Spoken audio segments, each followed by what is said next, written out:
Money in the Bank. It was just this past Sunday, Money in the Bank. So here are my thoughts about it. First of all, the opening match was great. It was a great opening match. That tag team match between Luke Harper and Eric Rowan versus the Usos, that was a good match. And that really got the crowd into the pay-per-view. It was a hot way to start the pay-per-view. And they have really good styles that mesh well together. I didn't know it was going to be that good. I don't even think I talked about it in my preview video. I didn't have too high of a hope for this match, but man was I wrong. I was wrong. And these two, for some reason, their styles just meshed well together. The brawling style of Harper and Rowan and the quick, agile, semi-high flying style of the Usos worked well together. And it was great to see. There was a few spots that were very, very cool to see, and it made you really enjoy the match. And it was one of those matches that drew you in and made you look forward to the rest of the pay-per-view. And I would like to see that match again. It was a great match, and it looks like they might be continuing that feud based on what we saw on Raw. Now, the match at Battleground, if it's as good as this past one was, I'm all for it. And this tag team division can be even better. Just need to introduce some more tag teams and give other tag teams a shot. Other than Harper and Rowan, I think the only two teams you would have are Ryback, who are okay, but not as good as the other team that's there, which is Goldust and Stardust. I forgot how he has that. Quick with Stardust. Cody Rhodes can make this gimmick work. He can make it work. I mean, he's been able to do the sort of gimmicks that sound ridiculous and stupid on paper, but he embraces them. He makes them work, and you start to believe that character. So it'll be interesting to see what he does with Stardust. This is a guy who took dashing Cody Rhodes and made that work. The first promo he cut when he's introducing himself as dashing was okay, was not great, but then he did the promos, the dashing tips, and you too can be dashing. And the way he embraced that character was great to see, and I became a fan of dashing Cody Rhodes. I will admit, I thought it was a great gimmick after a while, and it was cool to see. So, and after that, when he legitimately got his nose broken by Rey Mysterio, he embraced that gimmick too. The face mask and feel like he's disfigured and all that. He made that work. So I believe that Cody Rhodes could make Stardust work. I mean, he made a mustache work. Mustachioed magnificence. Cody Rhodes, he made that into a thing, and it was cool to see. And so he can make this gimmick work. And I would like to see Goldust and Stardust take on the Usos, maybe at SummerSlam, if they don't lose the titles to Harper and Rowan at Battleground. Which could happen. Maybe we even see a triple threat a tag team match, which I would like to see, as long as one member of each team is in the match at the same time, instead of having two people and they tag randomly. And I'm not really a fan of that, unless it's elimination style. So after the tag team match, there were a couple matches you can kind of skip ahead through. I really don't care for Adam Rose and Damien Sandow. Man, what a fall from grace he had in a year. He won the event last year, but I'll get into Sandow in the next video. Also, for some reason, like Fandango is another one that fell off quite a bit as well. He didn't really participate. He was a referee for Layla and Summer Rae, and those two can wrestle, but I don't know why they had to do that sort of storyline. It was it was unnecessary, I think. Also, the Divas match with Paige and Naomi.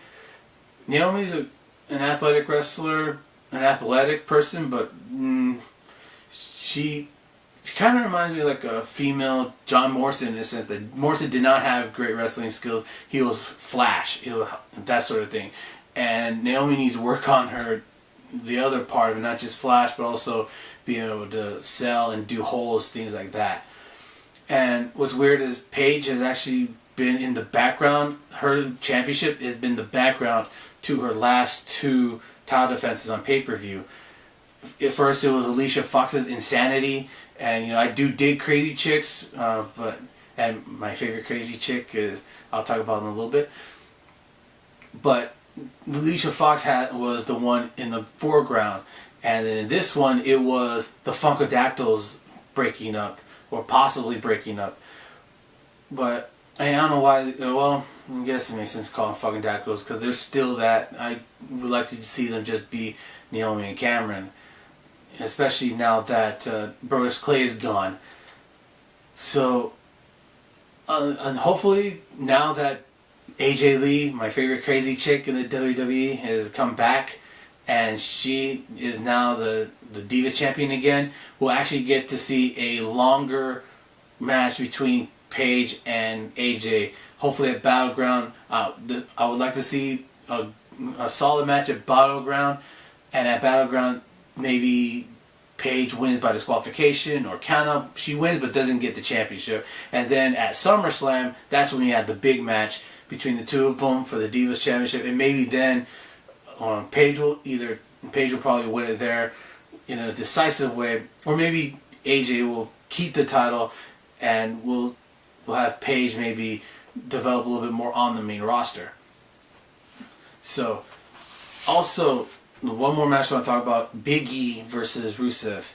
Now, Big E, I like Big E. They need to give him more time on the mic, though, to be honest, and let him show his sense of humor, maybe not sense of humor, but show his personality, and let him, be who he is, and get the crowd behind him. I mean, and what's weird is, I know they're pushing Rusev, but usually since it's around the 4th of July, the WWE does a lot of patriotic stuff, USA, USA, USA, and you have the good American win over the foreigner. But that wasn't the case here. That was kind of weird, I thought. I don't know why they didn't have the Big E, pull out the victory, especially since he lost at Payback. Is it Payback? Yeah, I believe the last one. Yeah, last one Payback. Sorry, I'm trying to keep my bearings here. Yeah, why he lost there and here was kind of weird to me. I don't know why they did that. Now onto the 2 big matches I was looking forward to. The Money in the Bank match. There was some really good moments in this, and each person had a moment where it looked like they were going to be the one to pull it off and be the one to win the Money in the Bank briefcase. Even Kofi Kingston, in a very scary spot, I gotta admit, I was ooh when I saw what happened with Seth Rollins. If you saw, you know what I'm talking about, where he back body dropped him onto a ladder and he bounced. He bounced, and worse than that, the ladder moved. The ladder came, got pulled out from his momentum, and now it's at an angle, and he's free falling onto the ladder again. He could have really hurt himself. Thankfully, he's okay, and I was glad for that. But that was a scary moment, and it looked like Kofi Kingston legitimately was going to win the Money in the Bank briefcase. I even talked to my brother about this, and he was like, "Oh, I thought Kingston had no chance, but for a moment there, they really convinced me he was going to win the Money in the Bank briefcase." And that's what's really cool, is when you have people drop their cynicism and say, "Oh man, I really thought he was going to do it." It gets you involved in the match, and that's what the WWE did well in this ladder match. That Money in the Bank briefcase was very valuable, and I like that it was gold plated, because it's for gold. So, and now that there's only one championship, it makes sense. So I'm glad to see this match. It was a great match. This one and the Tag Team Championship match were the two best matches. Match of the night contenders, both of them. You can make an argument of which one was better. I will not. I'll say they're both great and just leave it at that. And that brings us to the WWE World Heavyweight Championship ladder match where we crowned a real World Heavyweight Champion.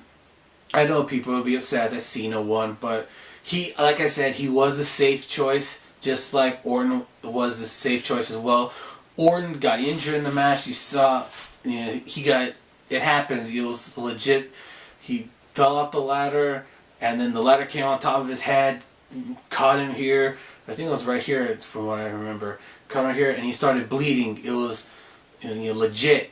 Now, no bleeding required. Not, like I said before, I like the fact that now when you see blood, it's real. It's not some guy taking the blade and doing this. It's like an accident, and it gives it a sense of realism, and also, it's not too theatrical. You get more involved in the match, I think, when it's not he took a blade and cut himself.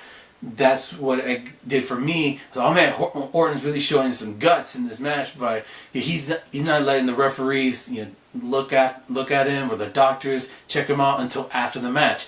After the match, you see the doctor going over to him, and the ref with a water bottle grabs it, pours all over his head and his face, trying to wash the blood off him. And Orton showed great toughness in this match, I thought, and it was cool to see him do that. And again, this match, you had a lot of people getting some flourishes and some great spots in this match. You saw, what was pretty cool was, I thought, the ladders here, and then there's a second ladder here that I think Cesaro put so he can climb up. And then Roman Reigns tipped the ladders over so they're on their side like this. And Cesaro showed great athleticism and balance by going toward the side of it while fighting Sheamus, and now they're both able to grab onto the titles. It was really cool to see, and then of course Cena showed his strength but put it back where it's supposed to be. So it was a lot of fun, this match too. Not as good as the Money in the Bank match, but still a great match to see. Roman Reigns had his moment to shine as well, spearing Kane through the ladder, which could have been, if he was off by maybe a couple of inches or even an inch, he could have really hit his arm or shoulder against the ladder. But he got it right, and boom, it was a great shot to see. Not to mention, he had his flourish. Bray Wyatt had his flourish. Cesaro was fun to watch as well. It was great to see. This match was a lot of fun as well. And of course, Cena winning it, I'm not upset. I'm not a gigantic Cena hater. He was a safe choice to do this sort of thing. It was maybe the correct call, especially if they are going to do a Brock Lesnar match at SummerSlam. So, of course, on the next night on Raw, they announced the Fatal 4-Way match with Cena defending against Orton, Kane, and Roman Reigns. And Roman Reigns, again, getting put into a WWE Championship match, giving him more exposure. Hopefully this is another match that will let him shine as a singles competitor. And I would like to see what else they do with Roman Reigns. Like I said before, I would like for him to be the one to win the Royal Rumble and challenge maybe Cena at WrestleMania. Even though I would like to see somebody win the Elimination Chamber match and take the title from whoever the title holder is at that time. So we'll see if maybe Seth Rollins is the one that goes into the chamber as champion and then loses it. I would be okay with that, as long as he has at least 3 months as a champion. Maybe he cashes in on at Survivor Series, but we'll see what happens. I'm really looking forward to it. And of course, unfortunately, we have Bad News Barrett as out with looked like a serious shoulder injury from what I've read. I read injury reports. I care if they're hurt, but I I do think that, well, you know what, I'll save my thoughts on who I think is going to take the Intercontinental Championship at a later date. But we'll see who becomes the next Intercontinental Champion at Battleground, and if Cena retains at Battleground. Probably will, because he again is a safe bet. I'd like to see the champion hold the title for a while instead of only like, you know, a few weeks and then they drop it. So we'll see what happens. And I enjoyed this pay-per-view, Money in the Bank. It was money. It was money, and we crowned a real WWE World Heavyweight Champion. And we got a couple of great matches from the tag team division and the Money in the Bank ladder match. We'll probably see more Rollins and Ambrose at Battleground. Look forward to seeing that. So, my next video I'm going to be talking about who I think are the best and worst cash-ins so far. There have been 14, and I'm going to rank them. So, until that time, I hope you enjoyed this video, and I'll talk to you later.